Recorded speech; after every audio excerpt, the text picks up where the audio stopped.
stars be with you. Hello everybody, and welcome to Energetic Principles New Moon in Taurus report.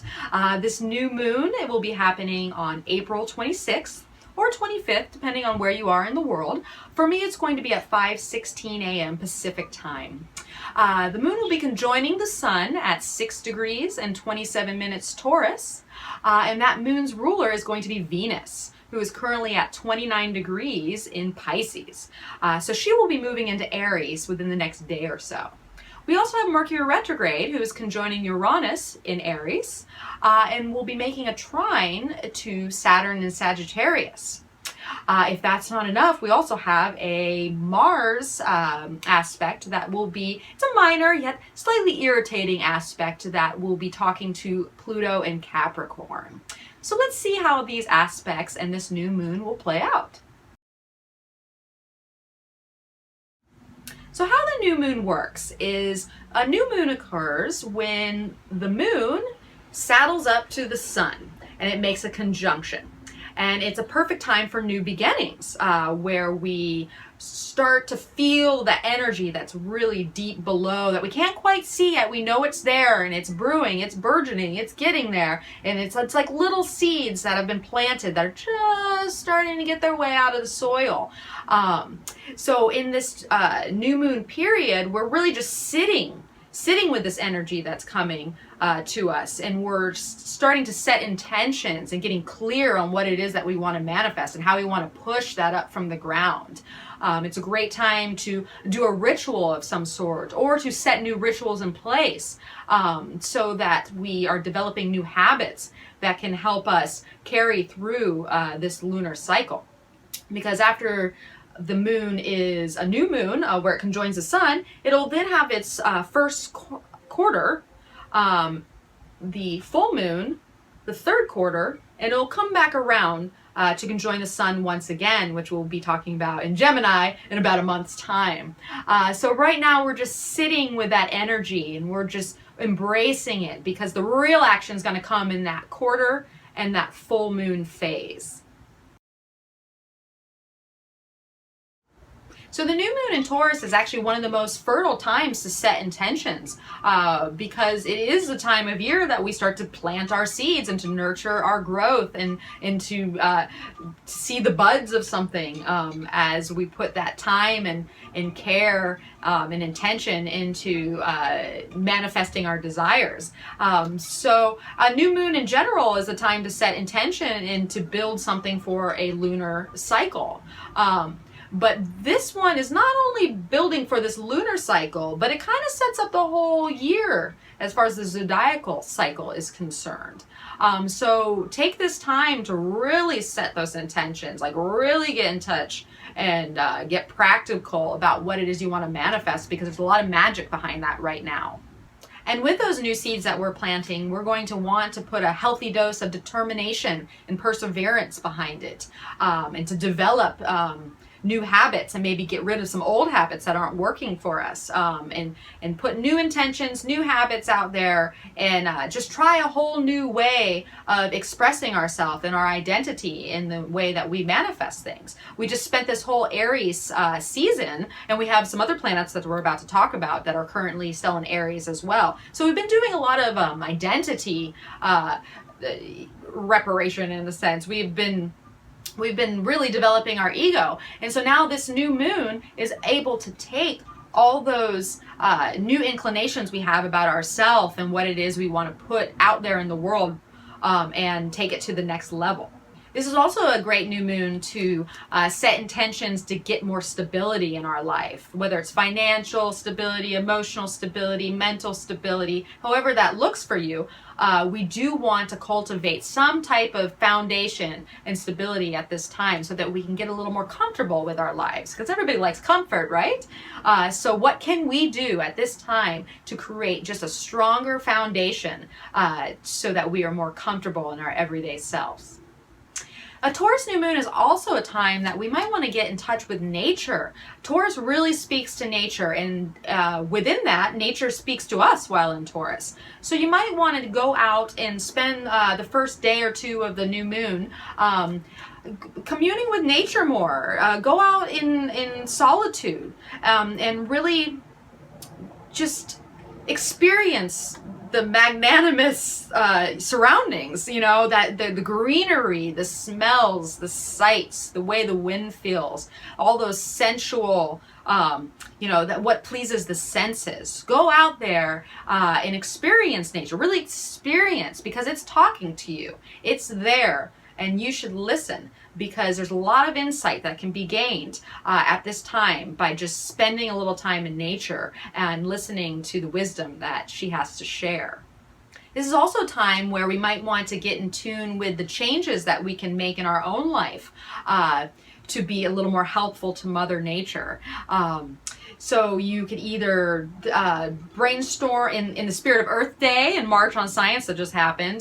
Start to brainstorm what it is that you can do, the little things you can do to be a little bit more helpful to keeping this planet afloat.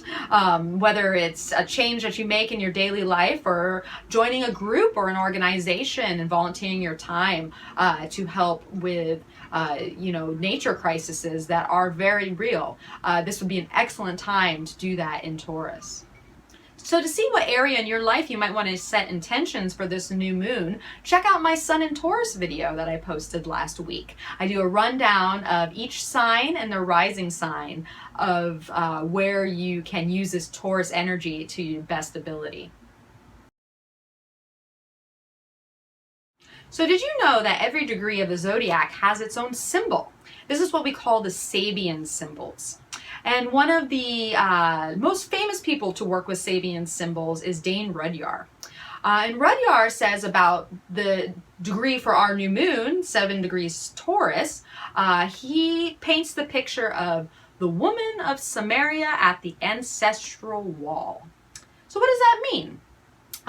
So what he is trying to say by this very cryptic, a lot of times Sabian symbols could be very cryptic, or, you know, work on symbolism, but what that picture is trying to paint is the meeting of a tradition of the past with the creative ideas that point towards the future. You know, so when we're going forward and creating new things in our life, you know, we don't always have to tear it down completely to begin anew. You know, as the old adage goes, you know, why rebuild the wheel? So what can we do at this time to take our foundations of the past and what we've already got really built in ourselves and be able to take that foundation, get creative with it, and bring it to the future? You know, as they say, the old order is never open to revelation unless you see the power that is being corrupted within it, you know. So a new quality of being is when you render old patterns obsolete. So what is it in your life and during this new moon what old patterns can you let go of at this time? You know, because we're trying to create new habits and go forward in a healthier way of living.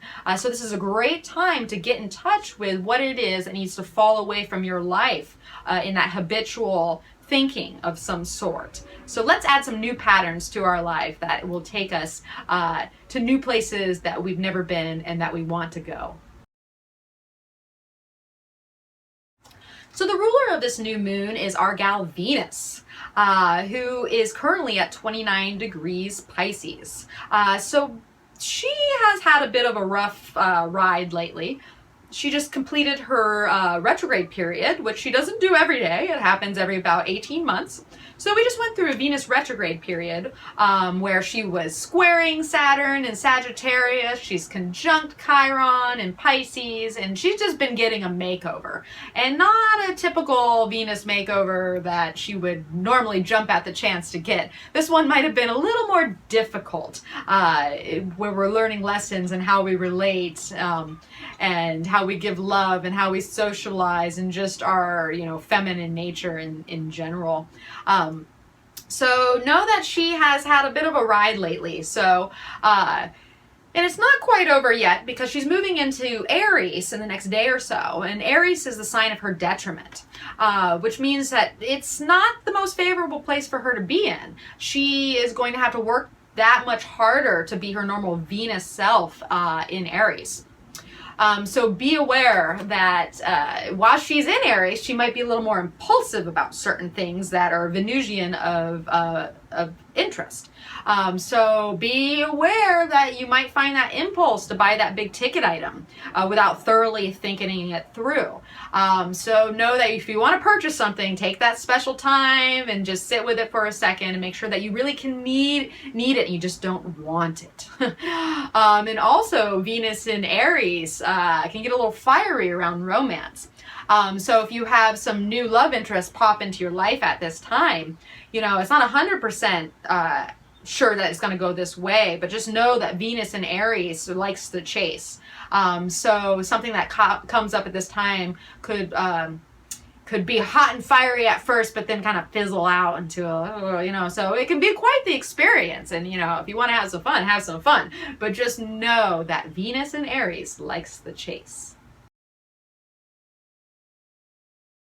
Retrograde Mercury will be conjoining Uranus in Aries and trining Saturn in Sagittarius at the time of this new moon. Since Mercury is best used internally at this time, we have the ability to gain new insights and to gain some innovation into the ways that we can take our ambition further. We're a little more aware of, you know, how we are in society and our reputation and how others view us. So now's the time to take responsibility for your thoughts and you know, and get creative in making your intellect work for you and not against you. Listen closely at this time because we're going to be receiving a lot of intuitive insights if we allow ourselves to go in and just listen, because those insights are going to be talking to us about what can be changed at this time. Also, there's kind of a hasty feeling to this transit because Mars just moved into Gemini, and with Mercury in Aries, they're in what you call mutual reception, which means they're talking to each other very well. But both those signs like to talk and are a little impulsive. So just know at this time you might want to just put a little zip on the lip and like really just think about what it is you're going to say before you say it, because as the old adage goes, loose lips can sink ships. And this is definitely relevant at this time. Something might fall out of your mouth that at lightning speed that you can't take back and which alters your course permanently. So just know that you need to take some time and maybe listen more than speak at this time. Also, the moon is going to be sitting parallel with Mercury and Uranus, which it kind of puts it in what is likened to a conjunction or seeing eye to eye with those energies. So those three planets are going to be working well together. So it's just another little sign that we should really take some time and get in touch with our subconscious because it's really powerful right now and it has a message to share with us. So take the time and listen. Speaking of Mars, he will be making a minor yet irritating aspect to Pluto and Capricorn during this new moon. Mars in Gemini is a bit restless and likes to rush about. And Pluto can be a bit obsessive and controlling. So just be aware that you're not compulsively going out and acting on things at this time, especially with that Mercury in mutual reception in Aries. There's could be an impulse that's there, an impulse and a compulse and an obsessiveness. So just take the time right now not to just rush forward. Because the self-assertion is not really as clear and you might be acting or reacting to things based on fear or trying to control an issue. But what we can do at this time is to get creative on what actions are not working for us anymore and how we can create new habits and just new ways of expressing and asserting ourselves that is going to foster our foundation more instead of working against us. So now's a great time to do away with those old assertions, because the trick to working with Pluto is that if you're able to break down what it is that's not working consciously before Pluto gets to you, you're going to save yourself the heartache and the frustration of that Pluto contact because you were able to take matters into your own hands. So the first lunar contact that's going to happen after the moon conjoins the sun is the moon will sextile Neptune in Pisces later in the day. So this first contact is going to give us the opportunity to get more emotionally grounded in our ideals, especially since we're trying to bring new things forward and manifest and new assertions at this time. So we got to get, Taurus is very grounded and realistic and practical. So it can gain a little practicality to these utopian ideas that we have. So if you're willing to do the work, you can gain a little more reflection into those areas of your life that you may have been dazed and confused or unwilling to accept certain realities or inconvenient truths. So just know that if once again, the message of listening and going inside, just that first day of the new moon in general, there could be a nugget of wisdom that is sitting in our subconscious that's just waiting to just rise up to the surface for us to behold. All right, well, let's see what the cards have in store for this new moon in Taurus.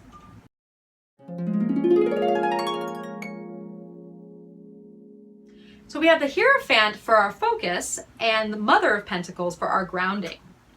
And what better card to have for our focus than the Hierophant, which is actually ruled by the sign of Taurus, where our new moon is. So the Hierophant is very skilled at bringing the mundane to the spiritual.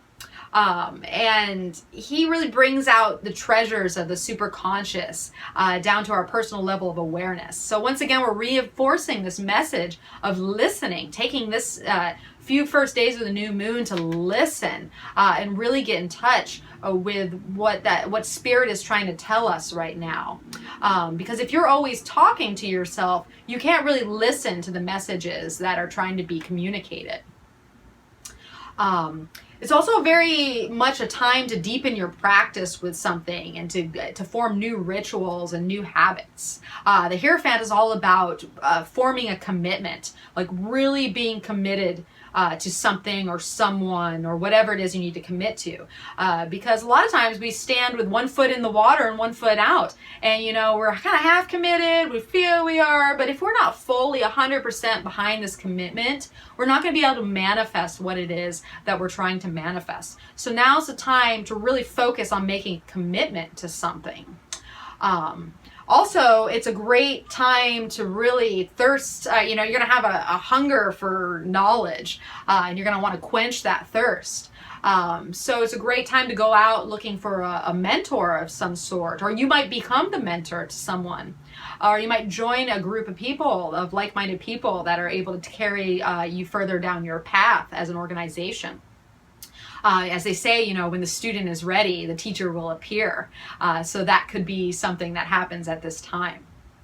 Now in the grounding, we have the Mother of Pentacles. And the Mother of Pentacles is all about finding stability in everyday life, with paying the bills and taking care of the children, and just doing those mundane chores of existence. That's where she finds herself very stable and very secure. She's an excellent source of practical support, and she really encourages you to use your wisdom and your funds and your talents appropriately, so that you are getting the most out of your manifestations. And she also talks to spending some time in nature. We were talking about this earlier, about Taurus is all about communing with nature, and here she is to reinforce that. So in these first few days of the new moon, do something special for yourself. Take yourself out there into nature and really start to commune with our tree friends and our animal friends, because they have tons of messages for us. Because right now the superconscious is trying to bring some type of nugget of awareness down in us, and nature might be the perfect place for us to get that message.